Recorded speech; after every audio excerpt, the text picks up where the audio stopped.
Hello everybody and welcome to my review of The Little Things, which is hitting theaters and HBO Max today. It is one of those combination theatrical releases that we're now seeing from Wonder Woman 1984 on from Warner Media. So if there are theaters in your city that are open and that are safe, you can go see the movie there. But I wouldn't be surprised if more people watch this movie at home than in the theaters. This is from writer-director John Lee Hancock, who has done many movies in the past, including the Oscar-nominated The Blind Side. But this is his first screenplay since 2012 when he did Snow White and the Huntsman. But this is actually a screenplay that he wrote back in the 1990s and was one that was turned down by a number of different directors before he decided to direct it himself and got the green light over at Warner Brothers. You know, a movie's been kicking around for a while when you write it in a current time, and by the time it gets produced, it's a period piece, but that's what this movie is. And it follows Denzel Washington as Joe Deacon, a former LAPD homicide detective who's now working as a lowly, by comparison, deputy in a small California town. He's drawn back into the LA crime scene when a series of mysterious murders that may have a link to his past start popping up in the City of Angels. Things probably changed a lot since you left. You still got to catch him, right? Yeah. Not that much has changed then, right? Rami Malek plays Jimmy Baxter, who is the hotshot LAPD homicide detective put in charge of the case, but is also facing a police department that is getting anxious because there are absolutely no clues and no suspects, and there's the threat of the dreaded FBI/federal government coming in to take over the investigation. And then there is Jared Leto as the rather effectively named Albert Sparma, who is a really seedy looking dude who may or may not be the person that Jimmy and Deacon are looking for. You must really like my car. I do. How's the trunk space?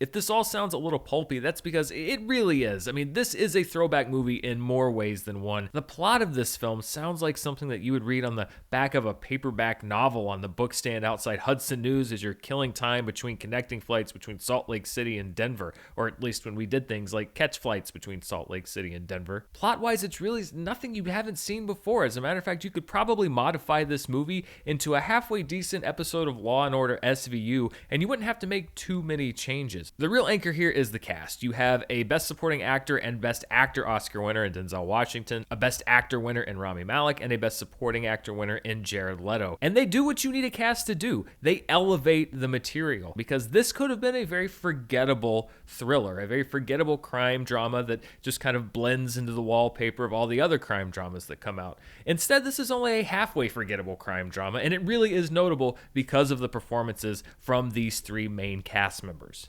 Denzel Washington really owns and wears the world weariness of Deacon, who is a homicide detective who is haunted by cases of the past that have gone unsolved. He wears each and every one of those cases on his face, and it is a really good performance from Denzel. Of course, it's rare to see a good movie or a bad movie that he's in that doesn't feature a good performance from Denzel, but maybe because this is a very world-weary character, maybe because he is a little bit heavier perhaps than you're used to seeing him in a lot of roles. He really puts himself into the physicality of this character. This was maybe one of the first times that I've looked at Denzel Washington in a movie and said, wow, he's kind of getting old. I mean, the guy's 66 years old, so that's really no shock, but he is such a vivacious actor, such a present actor, that this is the first time that I think him taking a character that has the weight of the world on his shoulders has combined in such a way with his own physical age for me to actually notice that Denzel Washington is starting to look a little older. It doesn't matter though, because he's the same great Denzel, and he takes words and plot points and character beats that we've seen in so many different movies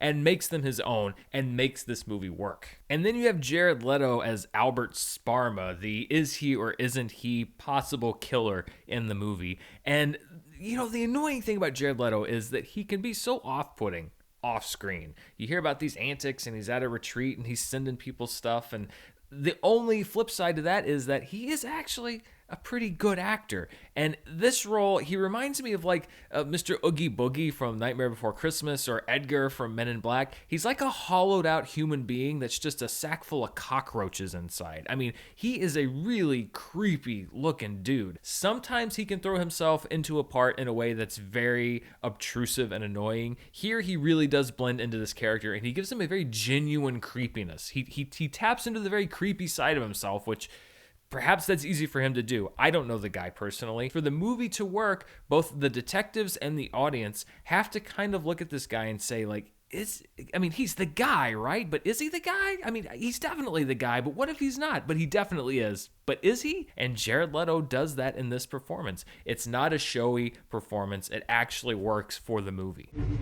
How's the trunk space?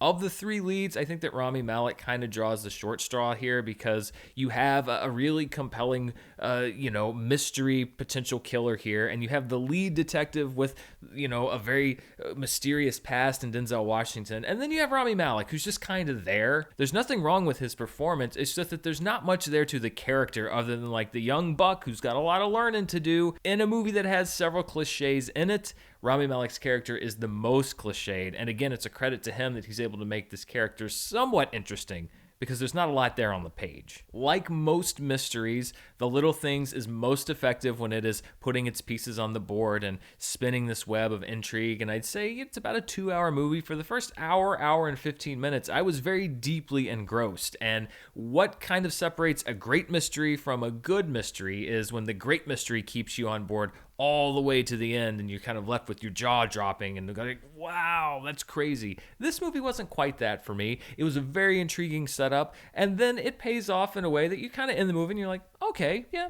sure. There are revelations. Some of them are what you think they are. Some of them are what you don't think they are. It did surprise me in a couple of ways.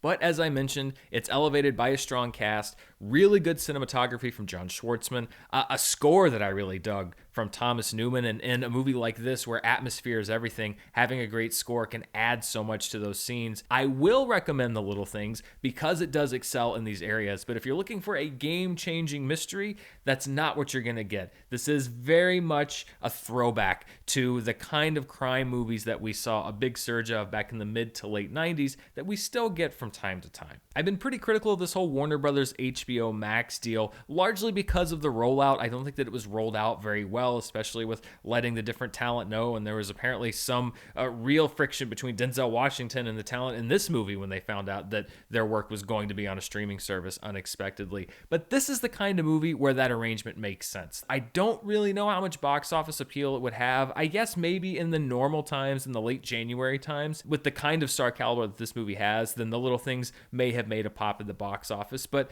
you don't really lose a whole lot by watching this one at home, and I think that this is probably where the majority of people are going to watch it. So if you have a streaming service and you can get a Denzel Washington movie on there first run, then I would say that this is a pretty big win for HBO Max, because I think this is the kind of movie that people are going to be perfectly content to sit at home and watch, and are probably going to enjoy, maybe even more than if they had shelled out the money and the time and the effort to go and watch it in a theater. So those are my thoughts on The Little Things. As I mentioned, it is streaming on HBO Max and also in theaters that are open right now. So if you're at a place where theaters are safe, you can check it out there. Otherwise, watch it at home on TV. Let me know what you thought of the movie down below. Did you get the throwback vibes from it? Was it just another mystery? I always love to hear what you think. And if you want to see even more reviews from me, you can check out my review of the newest episode of WandaVision. I'm putting both of these videos out around the same time. They're going to kind of point to each other. So if you're going from Disney Plus over to HBO Max, or vice versa, and want to know, what today has to offer in streaming, then please check out that review.